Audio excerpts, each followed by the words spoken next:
ନିର୍ମାଣ ସାମଗ୍ରୀର ମୂଲ୍ୟ ନିର୍ଦ୍ଧାରଣ ସମ୍ପର୍କିତ ସମୀକ୍ଷା ବୈଠକ।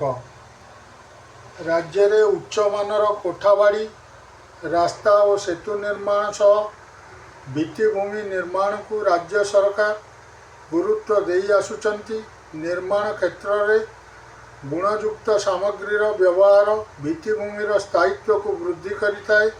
ଅନ୍ୟପକ୍ଷରେ ନିର୍ମାଣ ସାମଗ୍ରୀର ସଠିକ୍ ମୂଲ୍ୟ ନିର୍ଦ୍ଧାରଣ, ପ୍ରକଳ୍ପର ସ୍ୱଚ୍ଛତା ଓ ନିର୍ମାଣ ପ୍ରକ୍ରିୟାକୁ ତ୍ୱରିତ ଗତିରେ ଆଗକୁ ନେବା ସହ ସରକାରୀ ଅର୍ଥର ସଠିକ୍ ଉପଯୋଗକୁ ପ୍ରୋତ୍ସାହିତ କରିଥାଏ। ଏହାକୁ ଲକ୍ଷ୍ୟ ରଖି ନିର୍ମାଣ ବିଭାଗ ପ୍ରମୁଖ ଶାସନ ସଚିବ ଶ୍ରୀ ସଞ୍ଜୟ କୁମାର ସିଂହଙ୍କ ଅଧ୍ୟକ୍ଷତାରେ ନିର୍ମାଣ ସାମଗ୍ରୀର ମୂଲ୍ୟ ନିର୍ଦ୍ଧାରଣ ସମ୍ପର୍କିତ ସମୀକ୍ଷା ବୈଠକ ଅନୁଷ୍ଠିତ ହୋଇଯାଇଛି।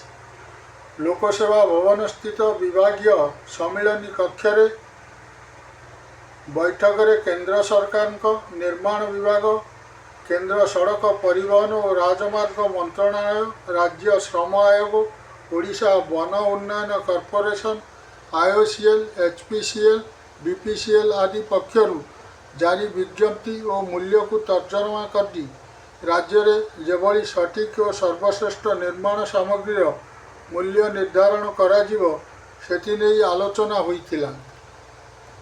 ଏହି ବୈଠକରେ ନିର୍ମାଣ ବିଭାଗର EIC ତଥା ସ୍ୱତନ୍ତ୍ର ଶାସନ ସଚିବ engineer LK Padhi, EIC civil engineer Satyabrata Behera, EIC design planning coordination engineer Samir Hota, EIC roads engineer Dhyanchand Nayak, ମୁଖ୍ୟ ଯନ୍ତ୍ରୀ ଇଞ୍ଜିନିୟର ପ୍ରିୟବ୍ରତ ସାମନ୍ତରାୟ, ମୁଖ୍ୟ ଯନ୍ତ୍ରୀ ଇଞ୍ଜିନିୟର ଶିବବ୍ରତ ତରିଆ, ମୁଖ୍ୟ ଯନ୍ତ୍ରୀ ଇଞ୍ଜିନିୟର ଅରବିନ୍ଦ ତ୍ରିପାଠୀ, ଅର୍ଥ ପରାମର୍ଶଦାତା ରତିକାନ୍ତ ମହାପାତ୍ରଙ୍କ ସମେତ ଜଳ ସମ୍ପଦ, ଗୃହ ଓ ନଗର ଉନ୍ନୟନ, ଗ୍ରାମ୍ୟ ଉନ୍ନୟନ ଓ ପଞ୍ଚାୟତରାଜ ବିଭାଗର ବରିଷ୍ଠ ଅଧିକାରୀମାନେ ଉପସ୍ଥିତ ଥିଲେ।